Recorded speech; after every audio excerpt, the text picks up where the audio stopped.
bersamamu.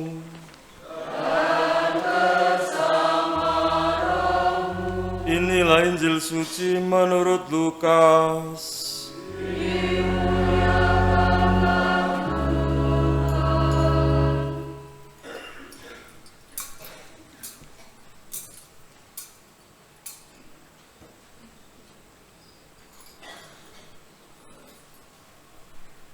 Beberapa waktu sesudah kedatangan malaikat Gabriel, bergegaslah Maria ke pegunungan menuju sebuah kota di wilayah Yehuda. Ia masuk ke rumah Zakaria dan memberi salam kepada Elisabet. Ketika Elisabet mendengar salam Maria, melonjaklah anak di dalam rahimnya, dan Elisabet pun penuh dengan Roh Kudus. Lalu ia berseru dengan suara nyaring, "Diberkatilah engkau di antara semua wanita, dan diberkatilah buah rahimmu. Siapakah aku ini sampai ibu Tuhanku datang mengunjungi aku? Sebab sesungguhnya ketika salammu sampai kepada telingaku, anak dalam rahimku melonjak kegirangan. Sungguh berbahagialah dia yang telah percaya, sebab firman Tuhan yang dikatakan kepadanya akan terlaksana." Lalu kata Maria, "Jiwaku memuliakan Tuhan, dan hatiku bergembira karena Allah, Juru Selamatku. Sebab ia telah memperhatikan kerendahan hamba-Nya. Sesungguhnya mulai sekarang segala keturunan akan menyebut aku bahagia, karena Yang Maha Kuasa telah melakukan perbuatan-perbuatan besar kepadaku, dan namanya adalah kudus. Rahmat-Nya turun-temurun atas orang yang takut akan Dia. Ia memperlihatkan kuasa-Nya dengan perbuatan tangan-Nya dan mencerai-beraikan orang-orang yang congkak hatinya.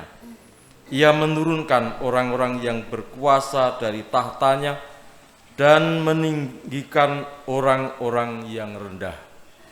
Ia melimpahkan segala yang baik kepada orang yang lapar, dan menyuruh orang yang kaya pergi dengan tangan hampa.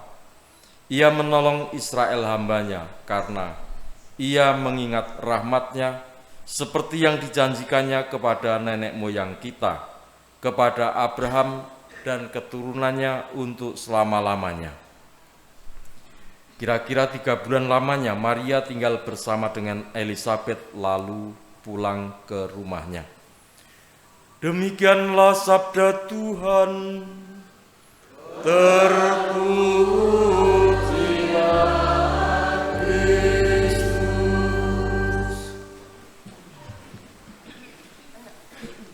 Bapak Saudara sekalian, pada hari raya Santa Maria diangkat ke surga, kita merenungkan dari bacaan-bacaan kita. Ada 4 hal setidaknya bisa kita renungkan bersama. Yang pertama, Maria berani bersikap untuk memilih sabda Tuhan. Ketika ia memperoleh atau mendengar warta sukacita dari malaikat Gabriel, ia berani menjawab, "Aku ini hamba Tuhan, terjadilah padaku menurut perkataanmu itu." Maria berani ambil risiko walaupun dia kurang paham apa yang terjadi, apa yang dikatakan oleh malaikat. Tetapi dia percaya bahwa sabda Tuhan akan terlaksana dan Tuhan tidak akan membiarkan dia berjuang sendiri. Yang kedua, Maria yang mengunjungi Elisabet. Kunjungan sukacita. Kalau kita berpikir kedudukan, mestinya Elisabet lah yang datang sowan kepada Maria, tetapi yang terjadi sebaliknya. Maria yang mengunjungi Elisabet. Dan dalam kunjungan itu adalah kunjungan kasih, di mana Elisabet yang menerima kunjungan Maria itu kepenuhan oleh Roh Kudus, lalu dia memuji Maria dan juga memuji buah rahim yang membuat dirinya dan juga anak dalam rahim Elizabeth melonjak kegirangan. Maria yang dipuji oleh Elizabeth tidak lupa diri, teladanan bagi kita semua. Seringkali kita itu kalau dipuji itu lupa daratan. Daratannya di mana nggak tahu, lupa pokoknya. Tetapi kalau ditegur itu aja lah. Kita itu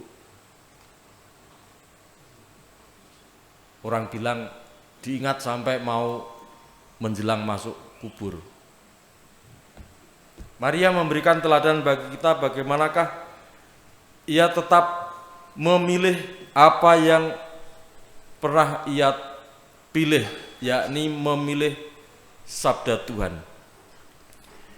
Maka Maria yang dipuji itu tidak lupa. Dia tidak balas memuji Elizabeth, tetapi Maria memuji Allah. Pilihan dia memuji dan memuliakan Tuhan. Dan Maria yang dipuji oleh Elizabeth itu memuji Tuhan bukan karena dia merasa segalanya untuk dirinya, tetapi dia memuji Tuhan sekali lagi karena Tuhan pasti akan menolong, Tuhan pasti akan membawa sukacita dalam perjalanan hidupnya yang meskipun tidak mudah. Dan yang terakhir, Maria dikatakan tinggal bersama Elizabeth 3 bulan lalu pulang. Tinggal bersama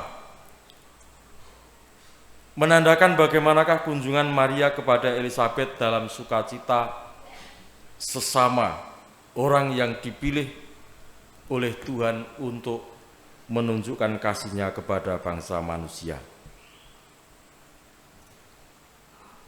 Menjadi teladan bagi kita bagaimanakah kita bisa tinggal bersama, tidak meninggalkan atau ditinggalkan, tetapi tinggal bersama.